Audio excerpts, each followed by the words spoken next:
पिढीला त्यांची पोरं तशीच राहिली, त्यांची पोरं तशीच राहिली, असं 3 पिढ्यांचं गडबड आहे. तर सगळे जे शेतमजूर राहिले ग्रामीण भागातले, का त्या ग्रामीण आम्ही सुद्धा खेड्यातून झालेलो आहे. आणि आम्ही शाळा शिकताना कसं राहत होतो, तो रॉकेलचा दिवा होता आणि त्याच्यात अभ्यास करायचा. आता हे अशा लाईट आहे, टीव्ही वगैरे मोबाईल पण काय नव्हते, तर ते दिव्याला अभ्यास करताना दिसायचं नाही, वाकून बघायचं, नाकात घेऊन जायचा. तर असं ते आम्ही शिकलो. हे गोंडपाडाचं जे काय पट्टी असते त्याच्यावर झोपायचो आम्ही. आजची पोरं आता ते काय बोलू नये, आता प्रगती आहे आणि ठीक आहे, त्यांना लाभ मिळतो, तर त्याच्याबद्दल काहीच बोलू नये. पण अभ्यास करतात का ते मित्रांच्यावर गप्पा गेम आणि करमणूक टीव्ही. आणि ते आपल्या स्त्रिया 24 तास टीव्ही चालू राहिला पाहिजे असं आपल्याकडे एक रूल आहे. तर किती रूल आहे ते जे फॅमिली ज्याला काय भांडणांचं जे असतं कौटुंबिक तसले आणि लफड्यांचं, ती सिरियल असते. आणि 24 तास किचन पॉलिटिक्स ला वर्तमानपत्रवाल्यांनी शब्दप्रयोग काढला. किचन पॉलिटिक्स, किचन स्वयंपाकघरातलं राजकारण आणि जेंट्स मंडळी पेपर मधलं राजकारण. हा गट आहे तो गट आणि हा मोठा का तो मोठा. अरे का अभ्यासाचं नॉलेजचं काही भानगडच नाही. हे तुम्हाला कुणी सांगायला पाहिजे. बाबासाहेबांचे जर फॉलोअर समजता, जे जगात तिथं शिकून आले तिथं शिकून आले, आणि तुम्ही तुमच्या शाळेत गावातल्या तर शाळेत जाणार बाबा, गावातल्या शाळेत जा, गावाच्या कॉलेजमध्ये जा, तुम्ही शिका, तर तुमची प्रगती होईल. नाही तर 70% काय 90%, 100% शेतमजूर राहतील. मग त्याला दोष कुणाला देणार.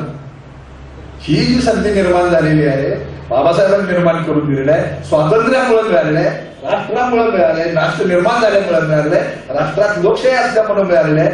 ती जर तुम्ही गमावली आणि जर इथे कदाचित समजा आलीच हुकुमशाही कुठल्या कारणानं, तर तुम्हाला असं बोलता येणार नाही. बोलला की तुम्ही जेलमध्ये किंवा मुळी मृत्यू.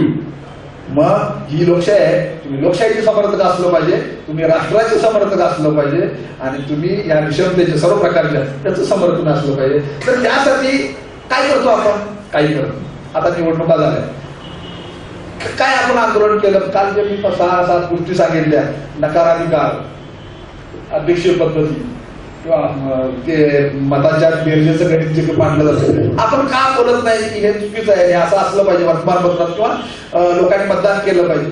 आणि ते कसं करावं हे जागृतीचा आपण कार्यक्रम का घेत नाही. आपले पक्ष संघटना, आपले पक्षाचा पाठिंबा काय असतो, पेपरमध्ये स्टेटमेंट, आमचा गटाचा या नेत्याला पाठिंबा. याला काय होतं, काहीच साध्य होत नाही. तर ही अशी सगळी गडबड आहे. तर जाती निर्मूलनाचा कार्यक्रम हा जो आहे, तर जाती ज्या परंपरेने चालत आल्या त्या किती पर्सेंटमध्ये राहिल्या, किती टिकल्या, याचं मोजमाप करायचं असेल तर एकच मार्ग आहे की तुमचा अभ्यास केला पाहिजे, लोकांचा अभ्यास केला पाहिजे की हे प्रगती कशी झाली. आणि मग आपल्याला कळेल की जाती तेवढ्या प्रमाणात मोडलेल्या आहेत, आंतरजातीय झालेल्या अपवादात्मक झालेले आहेत. आता आमचे जे काही मित्र आहेत तर त्यांच्याकडे आहेत ना, आणि ते आहे रोज चालू आहे. तर हे नातेवाईक आहेत आमचे, तर हे जाती मोडण्याचा भाग आहे ना.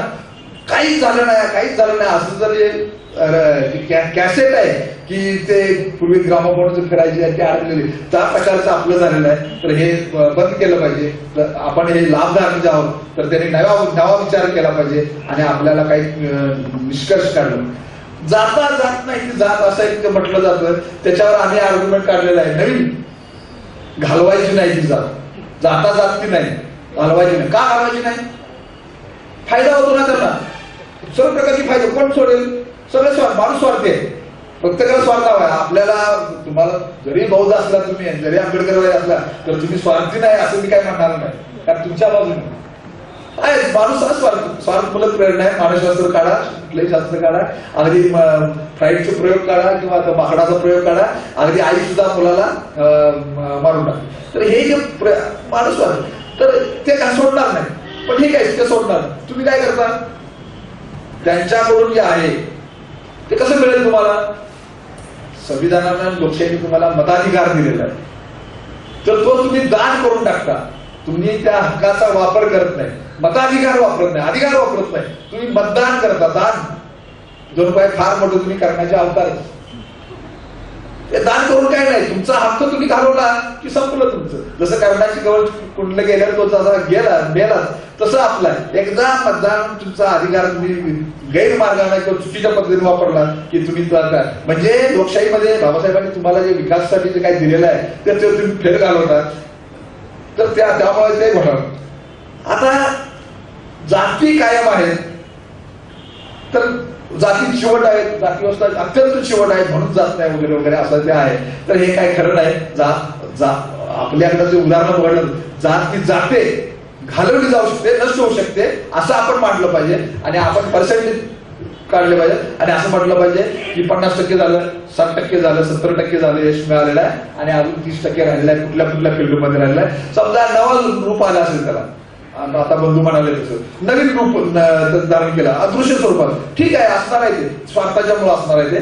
पण ज्या वेळा माणूस तुमच्या नॉलेज असेल, तुमच्याकडे अधिकार असेल, तर त्यावेळेला त्याचं काय चालत नाही. कलेक्टरचा शिपाई आणि कलेक्टरची डेप्युटी कलेक्टर आणि बाकी सगळे तहसीलदार वगैरे वगैरे सगळे आणि एसपी सुद्धा जिल्ह्याचा, तो कलेक्टर समोर शरण येतो.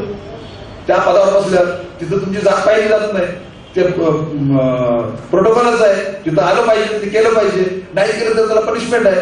तर ह्या ज्या सगळ्या गोष्टी आहेत तर ते समजून अगदी शिपायाला सुद्धा जो सगळ्यात वर पोस्ट आहे त्याला सुद्धा घटनात्मक किंवा पदाचा जो एक अधिकार आहे तो आहे. कितीही मोठा माणूस जाऊ दे त्या ऑफिसमध्ये कुठल्या, आणि शिपाई त्याला म्हणू शकतो साहेब कामात आहे, तुम्ही जरा 2 मिनिटं थांब, एवढं तर म्हणतो मला तिथं थांबवू शकतो. तर त्याच्या पदाचा अधिकार आहे, घटनात्मक अधिकार आहे त्याचा. आता तो अधिकार तुम्ही त्याला हिरावून घेऊ शकत नाही. तुम्ही जर तसं त्याला दमदाटी करून आत गेला तर तुमच्यावर ते केस होऊ शकते किंवा कारवाई होऊ शकते. तर ह्या अशा गोष्टी आहेत. जाती जाऊ शकतात, जातात किंवा घालवता येतात असं आपण मानलं तरच कुठंतरी हे होणार आहे. नाहीतर आपण उलटा म्हणजे डोकं खाली आणि पाय वर अशी आपली कंडिशन आपल्या समोर होते होईल असं. आणि बुद्धाचा परिवर्तनवादाचा विचार, जगातली कुठली गोष्ट शाश्वत नाही, स्थिर नाही.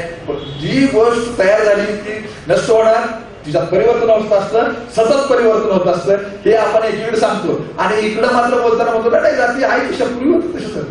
तर हे काहीतरी विसंगत आहे. हे एवढं जरी शक्य झालं तर आपल्याला लक्षात. आता जात तुम्ही घालवायची, ज्याने निर्माण केली त्यांनी घालवायची, साधं उत्तर आहे. ज्यांनी मग आता ते म्हणतात की आमच्या पूर्वजांनी केली, आमचा काय दोष. अरे पण तुम्ही त्याचे लाभ घेताना म्हणून त्या गोष्टींचे, त्यामुळे तुमच्याकडे एवढ्या जमिनी प्रॉपर्टी हे ते सगळं अधिकार वगैरे आलं तर ते मग ज्यांनी लाभ घेतला त्यांनी घालवायचं. पण ठीक आहे, हा सगळा मुद्दा जाऊ दे. आपलं एक राष्ट्र झालेलं आहे, आपण राष्ट्राचे नागरिक आहोत, लोकशाही आहे आपल्याकडे. आणि नागरिकांची जबाबदारी म्हणून राष्ट्राच्या विरोधी ज्या ज्या गोष्टी आहेत त्या गोष्टी घालवायच्या आहेत. मग जाती राष्ट्रविरोधी आहेत की नाही? आहेत ना, प्रश्नच नाही. मग सगळं प्रत्येक नागरिकाची जबाबदारी ही आहे की राष्ट्रविरोधी ज्या जाती आहेत त्या घालवायच्या. तुम्हाला राष्ट्र जर टिकवायचं असेल तर जाती घालवलंच पाहिजे. समजा तुम्ही घालवणार नसाल तर काय होईल?